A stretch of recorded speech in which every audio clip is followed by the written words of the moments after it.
다저스가 또다시 위기에 빠졌다. 작년에 정말 괴물 같은 성적을 기록했던 투수. 올 시즌 다저스 불펜의 핵심으로 기대를 모았던 선수가 갑작스럽게 마운드에서 내려갔다는 소식입니다. 선발진부터 불펜까지 무너지는 연쇄 부상 스파이럴에 팬들은 물론 현장 전문가들마저 도대체 무슨 일이 벌어지고 있는 거냐며 충격에 빠졌다. LA 다저스는 18일 홈구장인 다저 스타디움에서 LA 에인절스를 상대로 경기를 치렀는데요. 결과는 9대11, 아쉽게 패하면서 2연패에 빠졌는데요. 단순한 2연패가 문제가 아닙니다.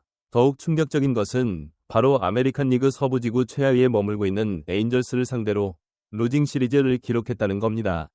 다저스 같은 강팀이 리그 최하위 팀에게 시리즈를 내줬다는 건 분명 팀 분위기나 전력에 뭔가 문제가 생겼다는 강력한 신호탄이라고 볼 수 있겠죠. 하지만 패배보다 더 뼈아픈 소식은 바로 경기 중에 또 부상자가 발생했다는 점입니다. 그 주인공이 바로 불펜의 핵심 자원인 커비 예이츠 선수입니다. 이날 예이츠 선수는 팀이 7대6으로 한 점 앞서고 있던 7회 초 1사 2루의 위기 상황에서 팀의 세 번째 투수로 마운드에 올라왔습니다. 중요한 순간에 불펜의 핵심이 등판한 건데요.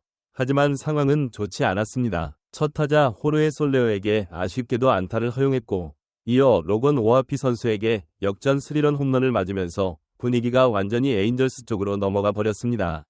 위기는 여기서 멈추지 않았습니다. 루이스 레니포 선수에게 2루타를 맞으며 다시 득점권 위기에 몰렸고 매튜 로고 선수를 1루 뜬공으로 잘 잡아냈지만 조 아델 선수에게 볼넷을 내주며 말루 위기까지 자초했습니다.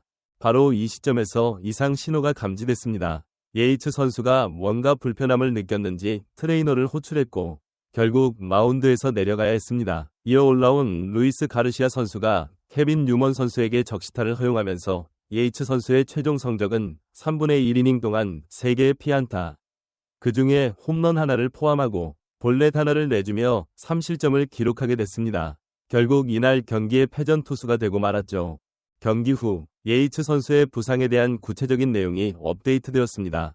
바로 오른쪽 허벅지 타이트함, 쉽게 말해 햄스트링 부상이었습니다. 데이브 로버츠 감독은 경기 후 인터뷰에서 예이츠 선수가 투구할 때 허벅지에 이상을 느꼈다고 했고 현재 그레이드 1 부상이라고 밝혔습니다. 로버츠 감독은 아직 부상자 명단에 올려야 할지는 확실하지 않지만 내일 상태를 지켜보고 결정할 것이라고 말했습니다. 하지만 MLB.com은 예이츠 선수가 마운드로 돌아오기까지는 시간이 좀 걸릴 수 있다고 내다보면서 팬들의 걱정을 더 깊게 만들고 있습니다. 문제는 예이츠 선수 한 명이 아니라는 겁니다. 지금 다저스에는 부상 선수들이 눈덩이처럼 불어나고 있습니다.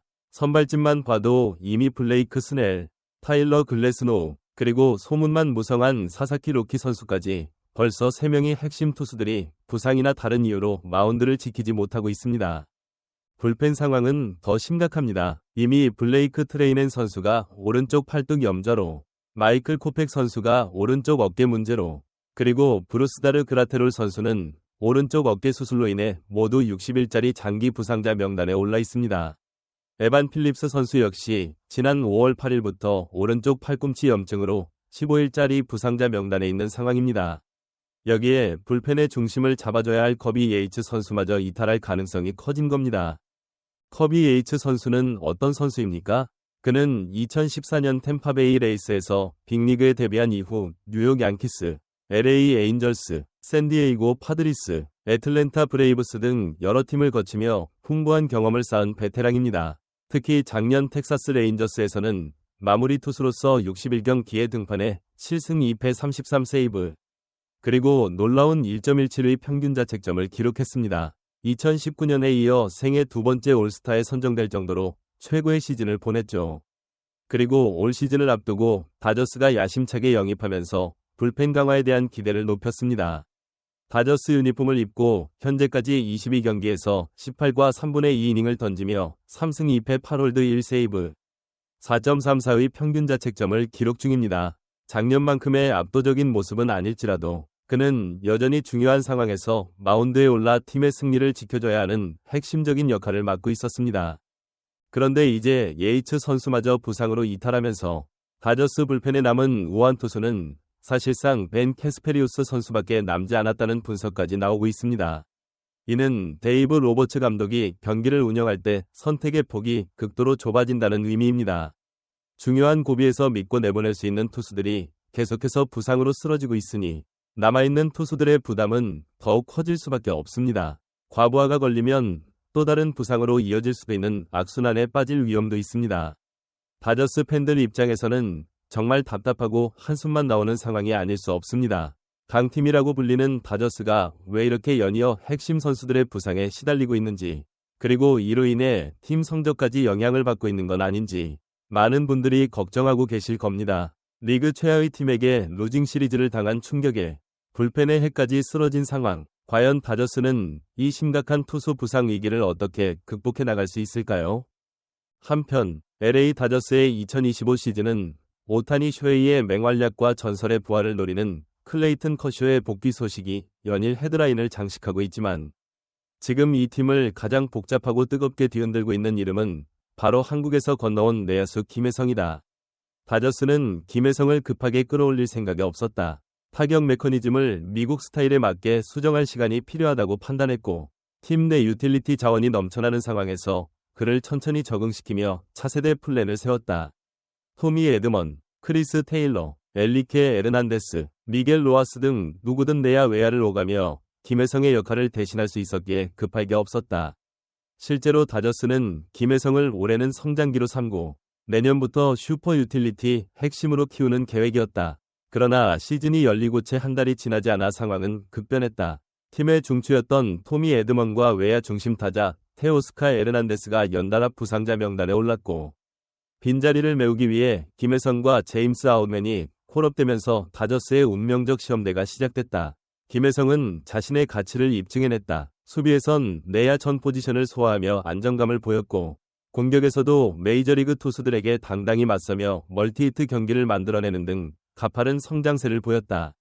무엇보다도 경기 내내 끊임없이 움직이며 공격과 수비를 모두 끌어올리는 활력소 같은 존재감은 기존 다저스 유틸리티 자원들과는 또 다른 차원의 에너지를 팀에 불어넣었다.